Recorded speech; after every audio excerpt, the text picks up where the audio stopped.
কাল 26শে ডিসেম্বর ভারতীয় সময় অনুসারে দুপুর 1:30টা থেকে শুরু হচ্ছে ইন্ডিয়া ভার্সেস সাউথ আফ্রিকা প্রথম টেস্ট ম্যাচ।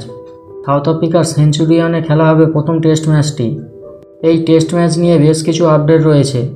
যেমন আগের ভিডিওতে আপনাদের বলেছিলাম বিরাট কোহলি ফ্যামিলি এমার্জেন্সির কারণে ভারতে ফিরে এসেছিলেন, তবে কোহলি আবার সাউথ আফ্রিকা পৌঁছে গিয়ে ভারতীয় দলের সাথে যোগ দিয়েছে। সাউথ আফ্রিকার পেস বোলার রাবাডা ও লুঙ্গি এঙ্গিডির চোটের কারণে প্রথম টেস্টে খেলবেন কিনা তা নিয়ে সন্দেহ ছিল, তবে south Africa cricket board confirm করে দিয়েছে যে রাবাডা ও লুঙ্গি এঙ্গিডি প্রথম টেস্টে খেলবেন। আজ পর্যন্ত সাউথ আফ্রিকায় গিয়ে সাউথ আফ্রিকাকে হারিয়ে টেস্ট সিরিজ জিততে পারেনি ভারত। এই ব্যাপারে এবি ডিভিলিয়ার্স বলেছেন, কাগজে কলমে ভারতীয় টিম সাউথ আফ্রিকার থেকে অনেক মজবুত। সাউথ আফ্রিকা টিমকে অনেকটাই দুর্বল লাগছে ভারতের তুলনায়, তাই ভারতের কাছে খুব ভালো সুযোগ রয়েছে এই টেস্ট সিরিজ জেতার। তবে সাউথ আফ্রিকা দলকে বা সাউথ আফ্রিকার কোনো প্লেয়ারকেও হালকাভাবে নেওয়া উচিত নয়।